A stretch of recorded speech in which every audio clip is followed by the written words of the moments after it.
ముఖ్యంగా ఈరోజు స్థానిక సంస్థల సర్పంచ్ ఎన్నికల్లో గెలిచినటువంటి సర్పంచ్, ఉప సర్పంచులకు, వార్డు మెంబర్లందరికీ అభినందన తెలియజేస్తున్నాను. ముఖ్యంగా రేపు కేసీఆర్ గారు ముఖ్యమంత్రి కావాలంటే 3 స్టెప్స్ ఎక్కాల్సి ఉంటుంది. ఒకటి ఆల్రెడీ గెలిచినాం మనం, రెండవది స్థానిక సంస్థలు జెడ్పీటీసీలు, ఎంపీటీసీలు గెలిపించుకున్నట్టయితే మూడో స్టెప్ ఎమ్మెల్యేలే. ఎమ్మెల్యే తప్పకుండా ముఖ్యమంత్రి గారు కేసీఆర్ గారు అవుతారు. అందుకనే రెండవది కూడా మనం కష్టపడి గెలిపించుకున్నాం. మీకు ఎన్ని దౌర్జన్యాలు జరిగినాయో మొన్న నల్గొండ జిల్లాలో ఒకటే ఒక ఉదాహరణ చెప్తా. గత 25 సంవత్సరాల్లో మా ఊరు ఎప్పుడు వేరే పార్టీ గెలవలే.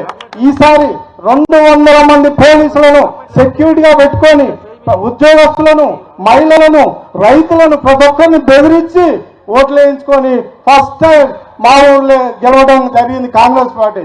అయినా మీరందరూ పోరాటం చేసి ఈ జిల్లాలో దాదాపు 300 మంది సర్పంచులను గెలిపించినందుకు ముఖ్యంగా ధన్యవాదాలు తెలుపుకుంటూ, అదేవిధంగా రామన్న గారికి ఒక చిన్న విజ్ఞప్తి చేస్తున్నా.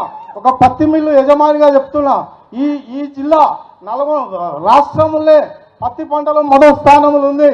అయినా ఈ పత్తి పంట పండించిన దాదాపు 2 లక్షల మంది నల్గొండ జిల్లా రైతులు చాలా ఇబ్బంది పడుతున్నారు.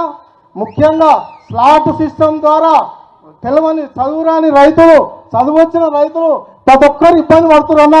అది మీ దృష్టికి తేవాలని నేను అనుకుంటున్నా.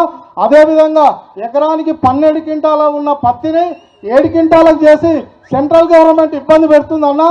అదేవిధంగా పత్తి రైతులకు ఎంత ద్రోహం చేస్తున్నంటే 8 వచ్చినా 7 వచ్చినా 12 వేసి దాదాపు క్వింటాల్కు 300 రూపాయలు నష్టం చేస్తున్నా. ఇది మీ దృష్టికి తేవాలనుకుంటున్నా. మీరు దీని మీద అడ్రస్ చేయాలని చెప్పి కోరుకుంటూ మీ అందరికీ మరొకసారి ధన్యవాదాలు తెలుపుకుంటున్నాను. Thank you.